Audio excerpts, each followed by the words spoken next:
اعوذ باللہ من الشیطان الرجیم بسم اللہ الرحمن الرحیم رب اشرح لی صدری ویسر لی امری واحلل عقدۃ من لسانی یفقہوا قولی۔ ریاض الصالحین حصہ اول، احادیث نبوی صلی اللہ علیہ وسلم۔ حضرت ابو ہریرہ رضی اللہ تعالیٰ عنہ سے روایت ہے کہ رسول اللہ صلی اللہ علیہ وسلم نے فرمایا، جب تم میں سے کوئی شخص کسی مجلس سے اٹھے پھر واپس آ جائے تو وہ اس جگہ کا زیادہ حقدار ہے۔ مسلم شریف۔ حضرت جابر بن سمرہ رضی اللہ تعالیٰ عنہ سے روایت ہے کہ جب ہم نبی اکرم صلی اللہ علیہ وسلم کی خدمت میں حاضر ہوتے تو ہم میں سے ہر کوئی جہاں پہنچتا وہیں بیٹھ جاتا۔ ابو داؤد، ترمذی، حدیث حسن ہے۔ فائدہ، اس میں مجلس کا اکرام بیان کیا گیا ہے کہ جہاں جگہ ملے وہیں بیٹھتے جاؤ، گردنیں پھلانگ کر آگے آنے کی کوشش نہ کی جائے، نہ کسی کو اٹھا کر اس کی جگہ بیٹھا جائے۔ حضرت ابو عبداللہ سلمان فارسی رضی اللہ تعالی عنہ سے روایت ہے کہ رسول اللہ صلی اللہ علیہ وسلم نے فرمایا، جو شخص جمعے کے دن غسل کرے اور جتنا ہو سکے خوب پاکیزگی حاصل کرے، گھر میں موجود تیل یا خوشبو استعمال کرے، پھر وہ جمعے کی ادائیگی کے لیے گھر سے نکلے اور مسجد میں پہنچ کر دو آدمیوں کے بیچ گھس کر ان کو ایک دوسرے سے جدا نہ کرے، پھر اس کے لیے جو مقدر ہے وہ نماز پڑھے، پھر جب امام خطبہ دے تو وہ خاموش رہے، تو اس کے ایک جمعے سے دوسرے جمعے تک بیچ کی مدت کے چھوٹے گناہ معاف کر دیے جاتے ہیں۔ بخاری۔ فائدہ، پہلا، اس میں جمعے کے دن غسل کرنے کی عظمت بیان کی گئی ہے، چنانچہ کچھ کے نزدیک یہ غسل مستحب ہے اور کچھ کے نزدیک واجب ہے۔ دوسرا، اس کا وقت صبح صادق سے دوپہر تک ہے، یعنی جمعے کی ادائیگی کے لیے جانے سے پہلے کا وقت۔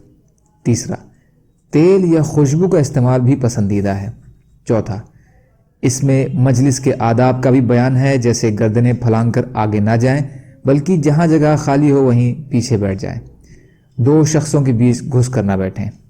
پانچواں، مسجد میں داخل ہونے کے بعد سب سے پہلے دوگانہ ادا کیا جائے، جہاں تک کہ امام خطبہ دے رہا ہو تب بھی صرف 2 رکعت پڑھ کر مسجد میں بیٹھا جائے۔ چھٹا، خطبے سے پہلے جتنا وقت ملے نوافل کا اہتمام کیا جائے۔ ساتواں، ان آداب و شرطوں کے ساتھ ادا کیے گئے جمعے کی عظمت ہے کہ ایک ہفتے کے گناہ معاف کر دیے جاتے ہیں، لیکن یہ معاف ہونے والے گناہ وہ ہیں جو چھوٹے اور اللہ کے حقوں سے متعلق ہوتے ہیں، ورنہ بڑے گناہ خاص توبہ کے بنا اور بندوں کے حق سے متعلقہ گناہ حقوں کی ادائیگی یا بندوں سے معاف کروائے بنا معاف نہیں ہوں گے۔ حضرت عمرو بن شعیب اپنے باپ سے اور وہ اپنے دادا سے روایت کرتے ہیں کہ رسول اللہ صلی اللہ علیہ وسلم نے فرمایا، کسی شخص کے لیے یہ جائز نہیں کہ وہ 2 لوگوں کے بیچ جدائی ڈالے مگر ان کی اجازت سے۔ ابو داؤد، ترمذی اور امام ترمذی نے فرمایا یہ حدیث حسن ہے۔ ابو داؤد کی ایک روایت میں ہے کہ 2 آدمیوں کے بیچ ان کی اجازت کے بنا نہ بیٹھا جائے۔ فائدہ، اس میں بھی پہلے سے بیٹھے ہوئے 2 شخصوں کے بیچ گھس کر بیٹھنے کی مناہی ہے، یا یہ کہ وہ اجازت دے دیں یا ان کے بیچ کافی جگہ ہو۔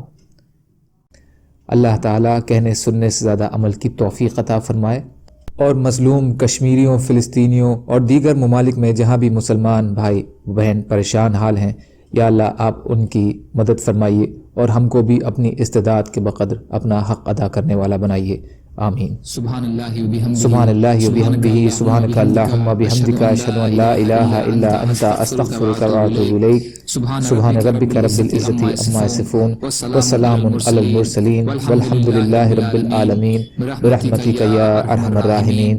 لا الہ الا اللہ، محمد رسول اللہ۔